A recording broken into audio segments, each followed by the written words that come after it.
Welcome to the Great Detectives of Old Time Radio. From Boise, Idaho, this is your host, Adam Graham. If you have a comment, email it to me, box13 at greatdetectives.net. Follow us on Twitter at Radio Detectives and become one of our friends on Facebook, facebook.com/Radio Detectives.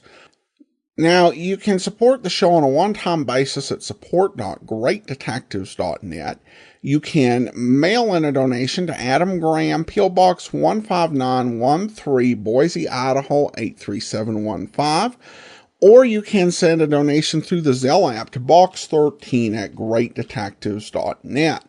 Now, I do want to highlight one item that we do have as a thank you gift for these one-time donations, and that is with a donation of $50 or more, we'll happily send you a replica ID card for characters from the world of Dragnet. We have cards for Frank Smith, Bill Gannon, and we also have cards for Rita Malloy from Adam 12. And that's with a one-time donation. And you can also become one of our Patreon supporters, patreon.greatdetectives.net. Really appreciate all of our Patreon supporters, so critical to the show. And they get to play a really important part in terms of making decisions about things such as what our summer series will be. Plus, they get a special monthly newsletter from me that lets them get some heads up on some various things that are coming on with the program. Become one of our Patreon supporters at patreon.greatdetectives.net for as little as $2 per month. Again, thanks so much for all your support.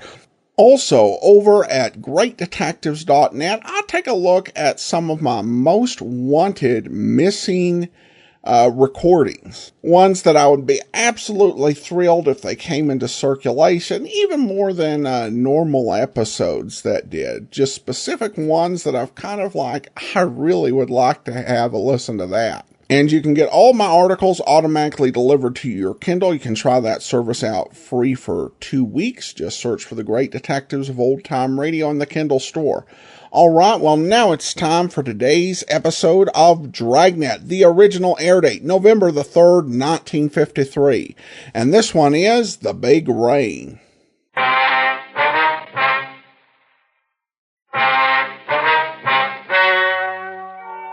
Ladies and gentlemen, the story you are about to hear is true. The names have been changed to protect the innocent.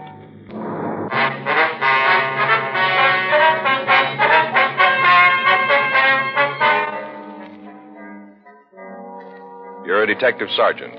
You're assigned to homicide detail. You get a call that a woman has been badly beaten. The circumstances indicate foul play. Your job? Check it out.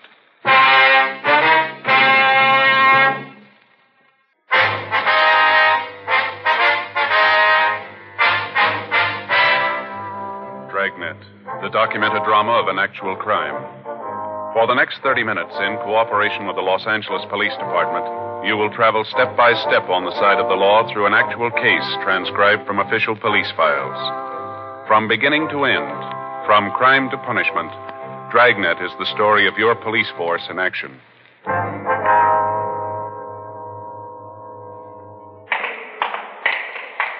It was Tuesday, November 17th. It was raining in Los Angeles. We were working the night watch out of homicide detail. My partner's Frank Smith. The boss is Captain Lorman. My name's Friday.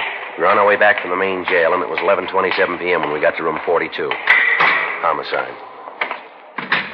We gotta get that car radio fixed, Joe. It's getting worse all the time. Yeah, well, we can take it over in the morning.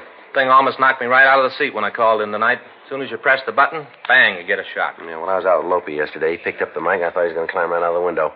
Yeah, well, that's pretty funny as long as you don't have to use the thing. There must be a short someplace, huh? Gotta get it fixed.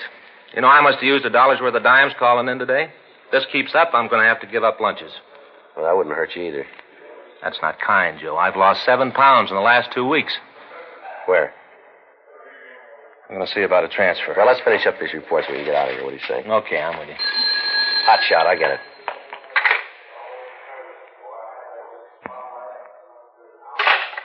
That's a robbery call, bar out in Olympic. Oh, thought for a minute we were going to have to go out. All I want to do is get home and get some dry socks on. My feet are killing me. Yeah, well, I got an idea. If you'll stop talking and pick up a pencil, we can quit on time for a change. Another hot shot. I'll get it.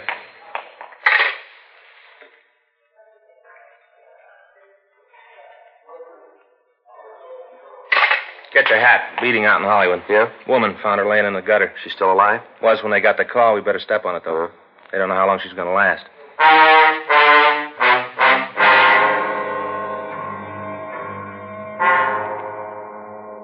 When we got to the address we'd been given by the complaint board, 2 radio cars from Hollywood Division were already there. An ambulance had arrived, and the crew was doing what they could for the victim. She was still alive, but the attendant said that she appeared to have a skull fracture in addition to possible internal injuries. From one of the officers who answered the call, we found that the victim had been sprawled across the sidewalk, her head in the gutter. Due to the heavy rain, a stream of water was running down and into a storm drain. The fact that the drain was above the victim's head appeared to be the only thing that saved her from drowning. The crime lab had been called, and the men from Hollywood Division were doing what they could to keep the crowd back in order to preserve any physical evidence that might have been left. The victim appeared to be a woman in her early 40s. The clothes she wore looked expensive, but they were badly torn. Her face was cut, and the men in the ambulance crew removed her immediately to Hollywood Emergency Hospital for treatment. An officer was assigned to her in the event she regained consciousness.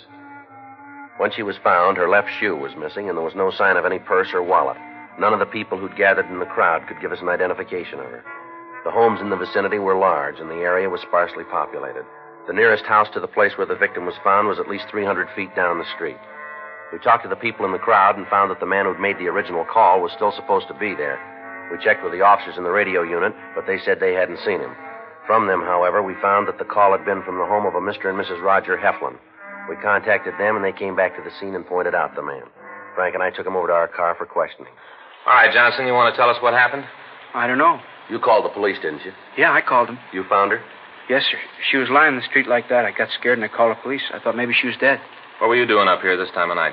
Just walking around. You live up here, do you? No. Where do you live? Got a room down a fountain. Let me see your identification, will you, please? Oh, yeah. Here's my wallet. Any money in it? No. All right, let me have it. Yeah, here you are. This your true name? Cecil August Johnson? Yeah. Who's Mary Johnson? I say, who's Mary Johnson? Who's she? My sister. Is her address here on the card? Yeah. Hey, you aren't going to call her, are you? You aren't going to call her. Why? Well, she'd be pretty sore about it if you did. She don't like for me to get mixed up with cops. She don't like it at all. You ever been in an institution? State institution. You ever been in one? Yeah. I was in Camarillo once. How long ago did you get out? Oh, long time ago. 3 days. Long time ago. I haven't been there for a long time. What were you there for? Molesting people. Who? I was in Camarillo. Why'd they send you there, fella? To get well. From what? Just well. Yeah, we know. What'd they want you to get well from? I was never in Camarillo. You haven't been drinking tonight, have you? I said you've been drinking. Yeah, a little bit. Where? Bar down Highway Boulevard. When they sent you to the hospital, what was the reason? I never been to hospital. You told us that you'd been in Camarillo. Well, that was to get well. Now, look, fella, we asked you before. What for? They thought I was molesting people. Were you? No, I didn't hurt anybody. Did they say you did? Yeah. Who? A lady, they said I hit her. Did you hit her? Huh? I said, did you hit the woman? No, I never hurt anybody. You know who the woman is that you found? You aren't going to call my sister, are you? Do you know who the woman is? What woman? Now, look, fella, pay attention. The one you found tonight. Yeah, I've known her for a long time. What's her name? Grace. You know her last name? Do you know her last name? No. You know, I never really been in Camarillo. I just told you that. That's so? Why? I don't know. Just sometimes I like to do things like that. I don't have no reason. I just like to do it. Like, once I told my sister I killed a man. She almost fainted. I just like to do that once in a while. Things get dull. I like to get them started. Where'd you meet Grace? Bar down in Hollywood. I go in there all the time. I met her there. Did you meet her there tonight? Yeah, she was there. Said she had a fight with her old man. Said they had a real beef. She told me he hit her. Belted her right in the mouth. What do you think of a guy do a thing like that to a woman? Any man do a thing like that, he's no good. No good at all. They said I did it, too. Told my sister I hit a woman. Who said that? Other cops when they arrested me. When was this? When I was at Camarillo to get well. You under a doctor's care now? No, I got real well at Camarillo, real well. They let me go. You just got through telling us that you'd never been there. I'm a liar. You can't believe anything I say. I'm a real liar. My sister's all the time saying that about me. She says I'm a liar. That's one of the reasons she used to get sore at me. I'm such a liar. I was never there. You know where this Grace lived? No, I think it was up on Ledgewood Drive. I think that's where it was, on Ledgewood Drive. You know where the house is? Mm-mm. I never saw it. I was going to go up there one day and punch your old man in the nose. You know, 'cause he hit Grace. I was plenty sore about it. He gave her a black eye. I was plenty sore. But I didn't. You know why? You tell us. 'Cause I thought my sister'd get mad at me. She always gets mad when I get in fights. And when I lie. She get real sore. Got no sense of humor. Yeah. There's a guy at the hospital had a real sense of humor. He was funny. He had a piece of inner tube and he wore it like a hat. Floppy, you know? He had a real great sense of humor. But my sister, she don't like anybody to laugh. How many times you been arrested, fella? Maybe a couple. Here in Los Angeles? Yeah. All the time in L.A. Cops here don't like me. They got no sense of humor. None. Never saw such dull cops. All right, Johnson, you wait here. We got a few things to check out, and then we want to take you downtown. You aren't going to arrest me, are you? We'll see. Well, I hope not. My sister, she'd be real sore. Johnson? Tell me something. Did you hit her? You mean, did I hit Grace? Is that what you mean? That's what I mean. No. I met her tonight, and she asked me to take a walk with her. To take a walk, that's all. Then all of a sudden, she was lying on the ground. I was pretty drunk. I didn't know what happened. Just all of a sudden, she was there, and I got scared, and I called the cops. But I didn't hit her.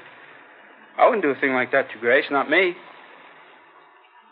You believe that, don't you? Well, don't you? You gotta buy it. You got it, 'cause it's the truth. Is that right? Sure, it's the truth. Every word. Well, you said it yourself, didn't you? You're an awful liar. 12:52 a.m. While one of the officers from a radio unit stood by with Cecil Johnson, we talked with Lieutenant Lee Jones from the crime lab. He told us that what footprints they'd found in the immediate vicinity of the victim had been destroyed by the rain. He told us that his crew was unable to find any useful physical evidence. The area was searched, but we failed to find either the missing left shoe or the woman's purse, if she'd carried one. We put in a call to the Hollywood Receiving Hospital.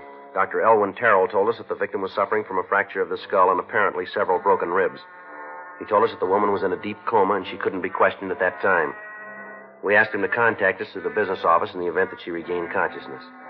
We questioned the people in the neighborhood, but they were of no aid. None of them recalled hearing any automobiles on the streets, and none of them could testify as to the people loitering in the area. 1:10 a.m. We took Cecil Johnson and had him detained at the city jail pending further investigation. A check of his record showed that he'd been sent to Camarillo twice on charges of molesting and violation of Section 245 PC. He'd been released into the custody of his sister 3 weeks previously. Before he was placed in a cell, we got the name and address of the bar where he said he'd met the woman he called Grace. 1:40 a.m. Frank and I drove out to the place. It was located on Hollywood Boulevard near Las Palmas Avenue. There was only one other customer in the place when we went in. The bartender was cleaning up for the night. What'll it be? We're looking for Emil. I'm him. What do you want? It's not about that lousy Jackie, is it? What's that? You're cops, aren't you? Isn't this about Jackie? We're police officers, yeah. You gotta understand, I thought he was an actor. You know, I thought he was just hanging around the place to take work calls. That's what he told me. I didn't have no way of knowing different. It's the truth. We don't know anything about Jackie. We'd like to ask you some questions about a man named Cecil Johnson. That crackpot? You know, I thought you were after me because of Jackie. Oh, there it goes again. Excuse me. Yeah. Hello?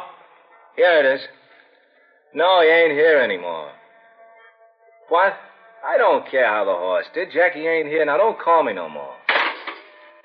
You see, this guy Jackie's a book. All the time he's using my phone, and I don't know it. Yesterday, a couple of cops come in and put the arm on him. All day, the phone's been ringing. Yeah. From what they say, he's lucky he got arrested. He must have lost his shirt yesterday. Horse came in that paid 20 to 1. Boy, he really must have had it. I see. Now, what do you know about this Cecil Johnson? A creep. A real creep. Did you see him tonight? Yeah, he was in. About what time? Let's see, it was just before the fight on TV. That'll make it about 6:45. Yeah, about then, about 6:45. He come in alone? Oh, yeah, always does. He don't have no friends. What time did he leave, do you remember? Well, we stayed around and watched the fight. Got into an argument with a guy. Then he left about, let's see. I guess it must have been about 9:30, quarter of 10. You know a woman named Grace? We understand she's in here quite a bit. Grace, huh? Well, we got a couple of Graces come in here. What's yours look like? About 42, dark hair, wearing a tweed coat. Excuse me a minute, huh? Yeah. Hello? Yeah, it is. No, he's not here. He won't be back, so stop calling. I don't care if it did pay that. Look, bud, I got no part in the action. Now, forget the number, huh? Jackie's gone. He's in the can. Yeah, he's pinched. Now, lay off, huh? Now, let's see. Dark hair, tweed coat. Oh, yeah, that'll be Grace Dillon. Dillon? Yeah, she's pretty much of a regular. D-I-L-L-O-N. Yeah, I guess so. Dillon. I guess that's the way to spell it. Well, what's all the questions? Something wrong? What time was she in here tonight? Who says she was? Well, that's what we understand. Oh. Oh, yeah, well, there's nothing wrong around here. No reason not to cooperate. She was here, come in about 8. What time did she leave? Well, I guess it was 9:30, 9:45. She leave alone? I gotta think about that. All right. Lots of people in here with the fights, you know. Let me think. I'm gonna tear that thing right out of the wall. He ain't here. He's been pinched. I don't know when he'll be back, and I don't care. You know, come to think about it, I think she left with that Cecil. Johnson? Yeah. Did either one of them have much to drink, do you know? Well, Cecil had a couple of beers. It's all he needs. Don't take much with him. How about the Dillon woman? She was feeling no pain when she got here. Really carrying a load. I finally told her to take a walk, told her I couldn't serve her no more. That's when she left. Her and Cecil was sitting right there next to each other. When I told her I wouldn't pour no more for her, she got hacked and her and Cecil left. You know where she lives? Not right off. I can look it up. We keep a list of people who come in here. Send them announcements about things, like when we get a new piano player, things like that. I see. I can look it up for you. Just take a minute. Fine, thanks. C, A, B, C. Oh, here it is. Darby, Dexter, Dibbs. I wished he'd come in and pick up the tab we can. Oh, let's see here. Here it is. 2917 Ledgewood Drive. 2917. Thank you. You can take the card if you want. Don't make any difference to me if she never comes back. The way she carried on tonight. People just don't understand. What's that? You can just serve them so much. After that, you're pouring 100-proof trouble. You got to shut them off sometime. Uh-huh. She ever come in here with her husband? Dillon? Yeah. A couple of times. Quite a while ago, though.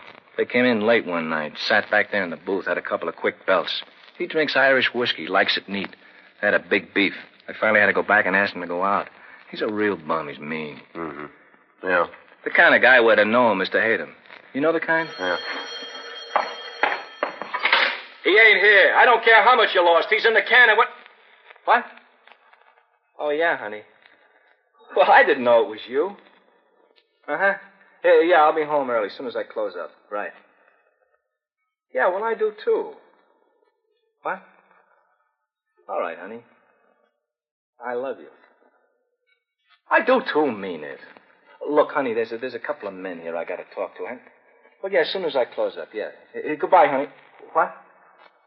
Oh, yeah, all right. There, bye. It's the wife. We've just been married a couple of weeks. She's kind of, you know. Yeah. Did Dillon ever hit his wife, would you know? Yeah, he did. She came in here one night with a mouse that had no end. Said her old man gave it to her. Say, what's all this about anyway? There's something wrong with Grace? Something happened to her? Well, we don't know yet.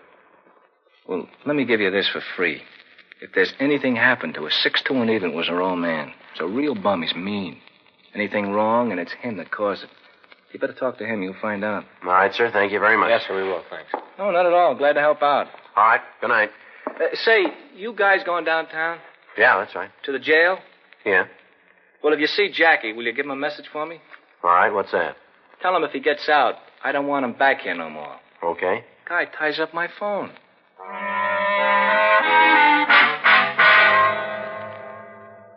2:26 a.m. We got a description of the victim's husband and checked the name through R&I. We were unable to come up with any criminal record on him. Frank and I drove out to the address given us by the bartender. It was a large English stucco house 5 blocks from where Grace Dillon had been found. We rang the bell and waited. An elderly woman answered the door and told us that Herman Dillon was not in.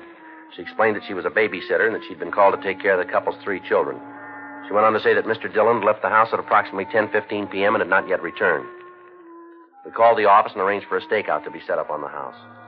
While we waited for the officers to arrive, the babysitter told us that the Dillons had constant fights. She said that on several occasions, Mr. Dillon had threatened to kill his wife if she didn't spend more time at home taking care of the children.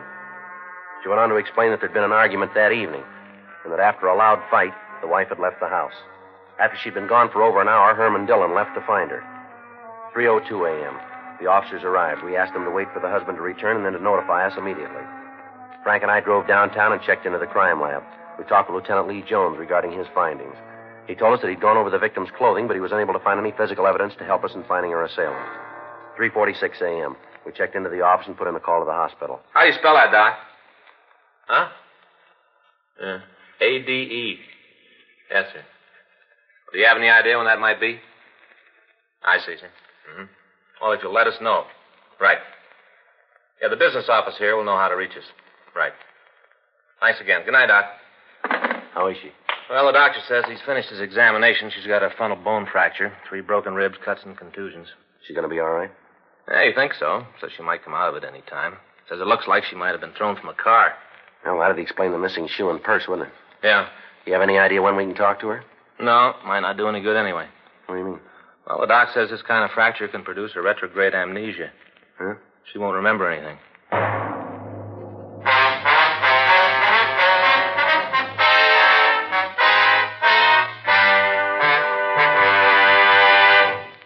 You are listening to Dragnet, the authentic story of your police force in action.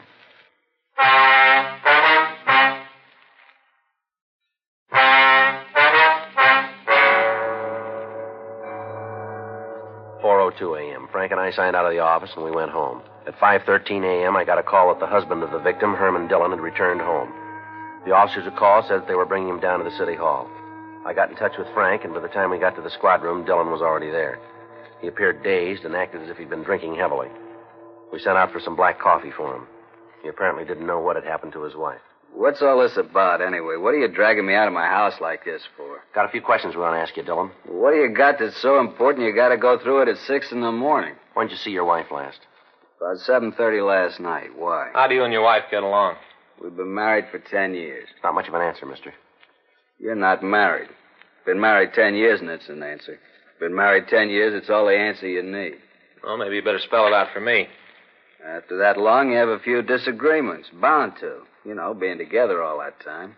You and your wife have a disagreement last night, did you? Yeah, we had a discussion. What about? I don't think that's any of your business. Yeah, well, maybe it is. Now, what'd you argue about?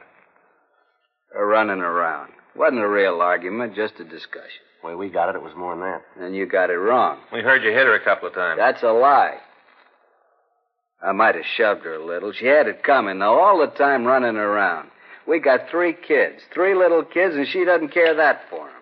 Always going out, hanging around those cheap bars, boozing it up. I came home the other night. She'd walked out and left the kids all alone, all by themselves. Didn't even get a sitter for them. Where you been tonight? Why? Why you have to know that? You want to tell us? Yeah. After Grace and me had the fight, she walked out. I waited for her to come home. Then when she didn't, I went out to find her. Did you? Did you find her? No, I looked all over for her. All the bars along the boulevard, but she wasn't there. Where you been since the bars closed? Walking around. In all this rain? Yeah. I've been trying to figure out what to do, trying to make up my mind. About what? What I should do with Grace. Things can't go on like this. They just can't. We've heard from some of your wife's friends that you made threats in their lives. Is that right? Who told you that? We just heard it. Is it true? I suppose so. If I'd have found her tonight, I'd have maybe killed her. I've never been so mad before. You see anybody you knew tonight? What? When you were walking around, did you see anybody you knew?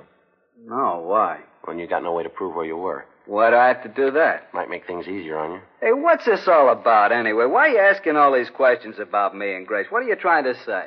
Where is Grace, you know? Yeah? Well, where is she? What's happened to her? She's in the hospital. She's had an accident. It's pretty bad. What kind of an accident? Looks like she was beaten. And you think I did it? Might have been you. She alive? Yeah. You think I beat her up? Did you? No, I maybe wanted to, knock some sense into her, but I didn't do it. You prove where you were tonight? Why? Can you prove where you were? No, I don't even know myself. Hey, you really think I did it? That's what we're trying to find out. You know, I was pretty drunk tonight. I got real loaded. That's a terrible part. Yeah, let me see your hands, will you? Why? Let me see them. All right. Put them up there, both of them. Here. Where'd you get those bruises? I don't know. I don't remember. You better try. This is pretty important. I told you I was drunk. There's only one thing that'll put bruises like that on your hands. Yeah? You hit something pretty hard.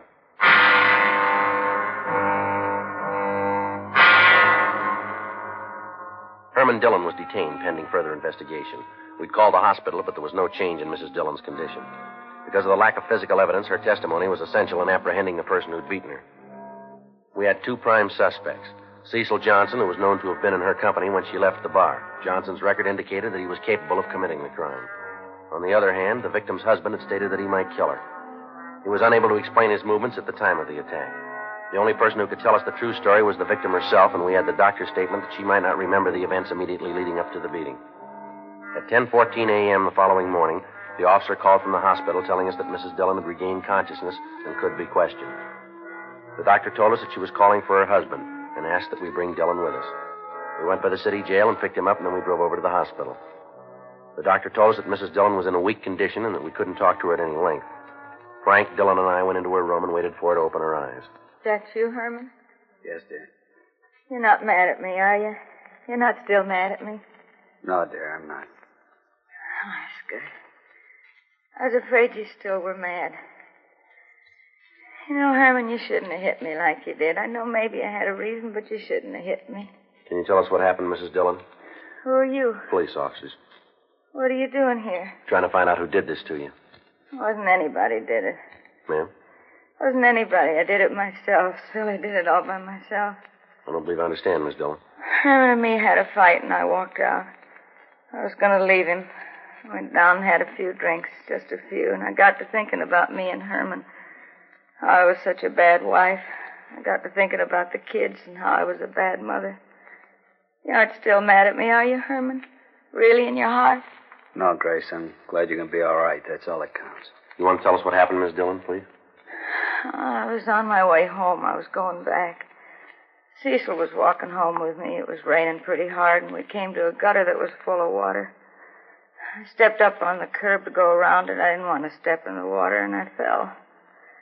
Fell down the hill, rolled all the way to the bottom, all the way to the next street.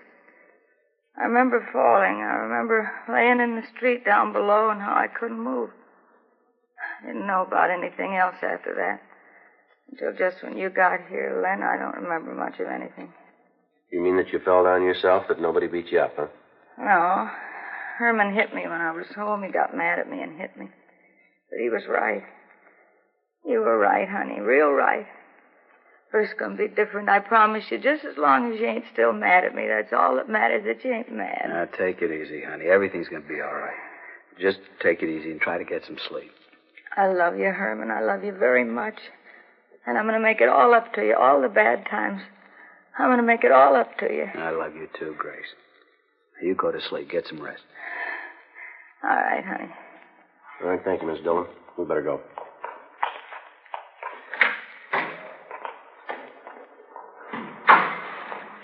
You going to want me anywhere, Sergeant? No, I don't think so. Wonder if she means it.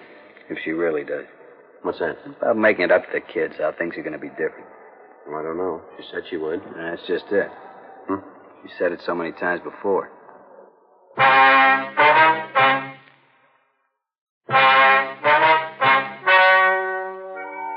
The story you have just heard is true. The names were changed to protect the innocent. On November 18th, a meeting was held in the captain's office, Homicide Division. In a moment, the results of that meeting.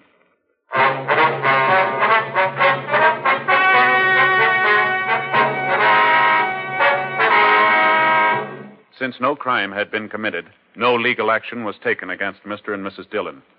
Cecil August Johnson was removed to Room 5, Georgia Street Receiving Hospital for further psychiatric examination.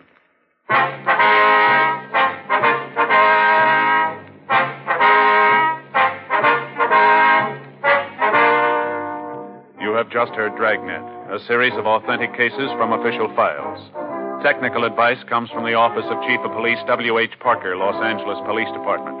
Technical advisors, Captain Jack Donahoe, Sergeant Marty Wynn, Sergeant Vance Brasher. Heard tonight were Ben Alexander, Jack Crucian, Vivi Janis, Harry Bartell. Script by John Robinson. Music by Walter Schumann. Hal Gibney speaking. Watch an entirely new Dragnet case history each week on your local NBC television station. Please check your newspapers for the day and time. Chesterfield has brought you Dragnet, transcribed from Los Angeles.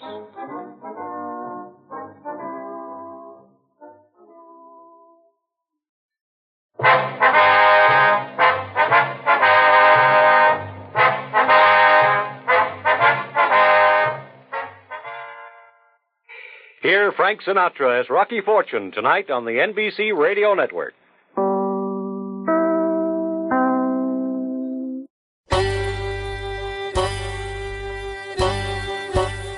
Hi, this is Andrew from OTRWesterns.com. I wanted to invite you to come take a look at our site where we put out podcasts of old-time radio westerns.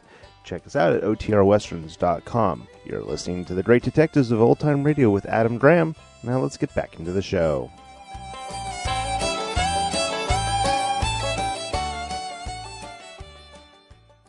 Welcome back. When I first played this program several years ago now on the Old Time Dragnet show, I had a listener email in and speculate that this was a case where the woman was protecting her husband. And I don't think that that is a far-fetched notion. It is odd that the first thing she would tell him was that he shouldn't have hit her, if that had nothing to do with the predicament that she had ended up in. However, Friday had expressed that they didn't have any physical evidence, so her testimony would be vital.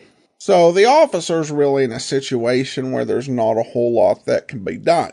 It may have been a different situation if this happened today, because they do have different training in how to deal with victims, and who knows, there may have been physical evidence. Though you can't really say 100% for certain that she was covering or not. I can just say, yeah, that is a possible thing that may have happened, but we can't really say for sure from the story. All right, well, another special announcement, and this is regarding Dragnet. Next year will be the 70th anniversary of Dragnet, and we'll be celebrating in a couple of ways. First of all, we'll be doing a Dragnet week, just like for Johnny Dollar, that will play around the show's anniversary. And again, if you have any sort of art or music or picture that you just want to create to celebrate the occasion, I would be happy to take a look at it. Send it to me, box13@greatdetectives.net. Notify me if you come up with, or if you plan on any longer work, so I can take a look at your idea first to see if it will work for us. And again, we can't guarantee we'll publish everything on the website, but just send it in to box13@greatdetectives.net and we'll be in touch. Also, for our 70th anniversary, we'll be doing a reading of one of Jack Webb's speeches. However, I won't be reading it. I'm looking for police officers, retired police officers, or the family of police officers to assist in reading the speech. Send your email to podcast@OTRWesterns for full details. All right. Now we turn to listener comments and feedback. Joey writes regarding episode 2588, The Big Paint. Great comic routine at the beginning and nice high-tech method to trace the stolen parts location. And thanks so much, Joey. And then have an email from Bishop Andrew, who emails in. Bishop Andrew writes, regarding the TV episode, The Big Shoplift, what fun to see Peggy Weber in this episode of Dragnet. Closing my eyes, I could hear that quality in her voice, what makes her so easily identifiable on radio, no matter what age she is playing. But to watch this lovely face with the voice of Joe Friday's a radio mother who sounds about 102 is a kick. Mary Weber and her ilk, Virginia Gregg and Lorraine Tuttle, come to mind, were great actresses, even though they weren't given the praise of the Hollywood stars. Again, thanks for all your work in keeping this era alive. Those of us who lived through it are particularly grateful. All the best. Well, thanks so much, Bishop Andrew. And that will do it for now. This was our 2600th episode, so tomorrow we'll have a 2600th episode special, and I think it's something you'll enjoy, so be sure and listen to that. And then on Monday, Mr. Keen, Tracer of Lost Persons. Then on Tuesday, Security Agent USA. And then we'll be back on next Saturday with another episode of Dragnet. In the meantime, send your comments to box13@greatdetectives.net. Follow us on Twitter at Radio Detectives and become one of our friends on Facebook, facebook.com/Radio Detectives. From Boise, Idaho, this is your host, Adam Graham, signing off.